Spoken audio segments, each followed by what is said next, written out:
Shalom, saudara-saudara yang dikasihi Tuhan. Puji Tuhan, saya berharap semua baik-baik saja. Saudara, hari ini start Hujat diambil dari 2 Raja-Raja pasal 7 ayat 1 sampai 5 yang berbunyi demikian. Lalu berkatalah Elisa, dengarlah firman Tuhan.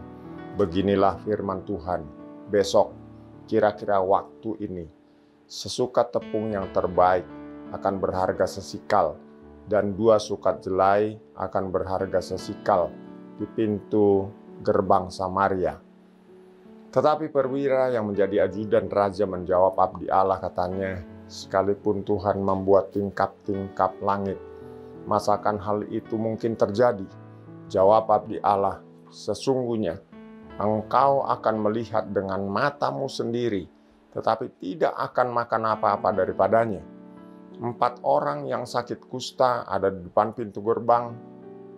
Berkatalah yang seorang kepada yang lain, mengapakah kita duduk-duduk di sini sampai mati?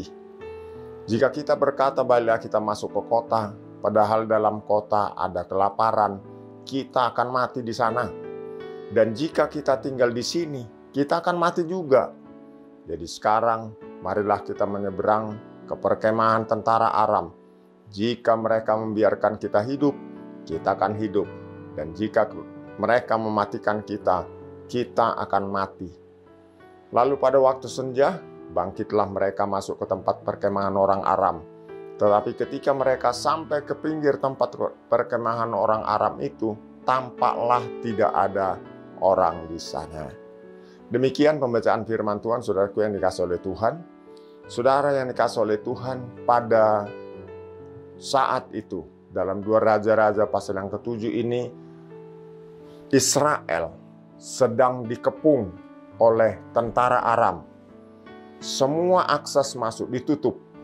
Tidak bisa keluar masuk, saudaraku yang dikasihi oleh Tuhan. Sehingga membuat keadaan pada waktu itu sulit. Kelaparan terjadi karena mereka tidak bisa membeli bahan-bahan makanan karena ditutup oleh pasukannya Aram, saudara. Dan akibatnya, selain banyak yang meninggal, tetapi di sisi lain juga harga barang itu mahal. Kepala keledai, Alkitab mencatat dalam pasal yang ke-6 2 Raja-Raja, itu satu kepala keledai itu harganya 80 sikal. 80 sikal perak itu mahal, saudaraku yang dikasihi oleh Tuhan. Bahkan kotoran merpati 1/4 cup. 1/4 cup kotoran merpati itu harganya 5 sikal, saudaraku yang dikasihi oleh Tuhan. Itu artinya cukup mahal. Itu berarti keadaan sangat sulit pada waktu itu. Tapi dengar, ada hal yang kita perlu belajar dari 2 Raja-Raja pasal 7. Apa yang kita mau belajar bersama? Yang pertama, belajar mengerti waktunya Tuhan. Saudara harus tahu kapan waktunya Tuhan.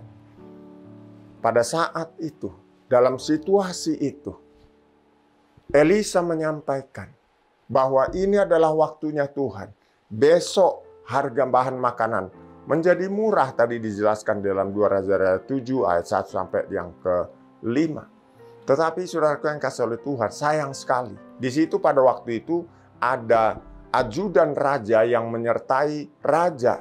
Ketika Elisa menyampaikan bahwa besok akan terjadi kemurahan Tuhan, kebaikan Tuhan, karunia Tuhan diberikan, ajudan raja ini tidak percaya.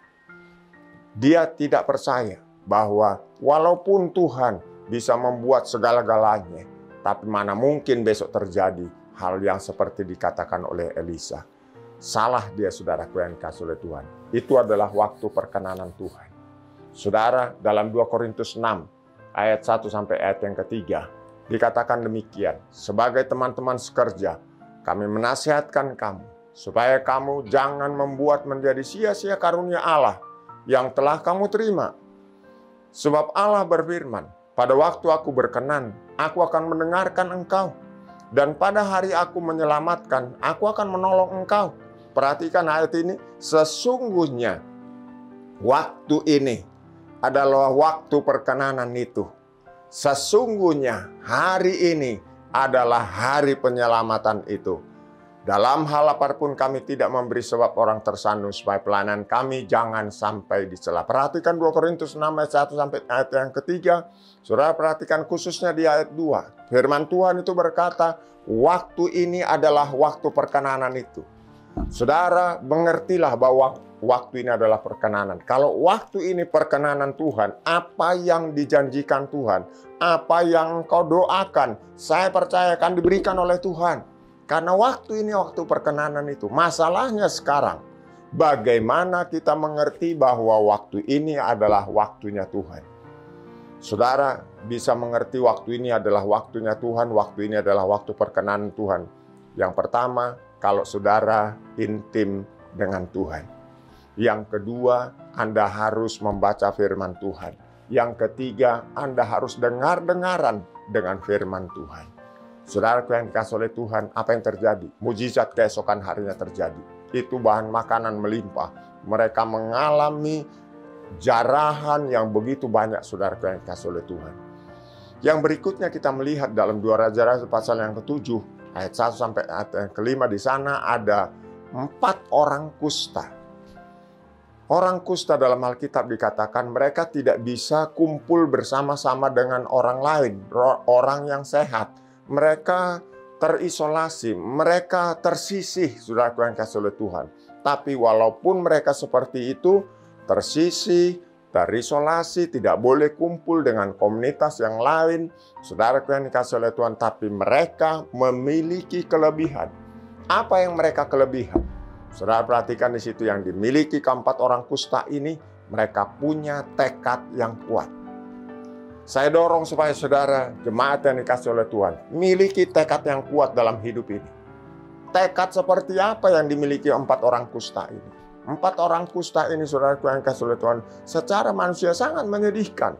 Tapi walaupun mereka sangat menyedihkan karena sakit kusta, mereka punya tekad yang luar biasa. Mereka katakan, mari perhatikan, kalau kita tinggal di sini, kita akan mati karena kelaparan. Kalau kita pergi ke kota, kita akan mati juga.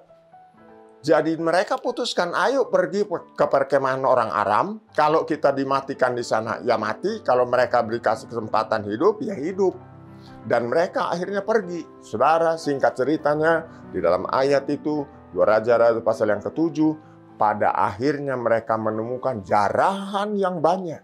Kalau mereka tidak berbuat apa-apa, bisa dipastikan mungkin hari itu mereka tidak dapat apa-apa, bahkan mereka bisa mati, saudara. Saudara yang dikasih oleh Tuhan, oleh sebab itu saya dorong saudara, milikilah tekad yang kuat. Tekad yang kuat yang dimiliki 4 orang sakit kusta itu, membuat mereka hari itu, di samping hari perkenanan Tuhan, mereka mendapatkan jarahan yang banyak. Keadaan yang sulit hari-hari ini, saya berdoa Anda mendapatkan berkat yang banyak, karena Anda memiliki tekad yang kuat di dalam Tuhan. Jangan takut, jangan lemah, bangkit, punya tekad yang kuat. Saya percaya engkau akan ditolong Tuhan. Puji Tuhan, saya berdoa bagi Bapak Ibu yang menyaksikan tayangan ini, supaya saudara ditolong oleh Tuhan. Jangan lupa baca Alkitab, berdoa selalu, karena Tuhan Yesus segera datang. Tuhan Yesus memberkati. Shalom.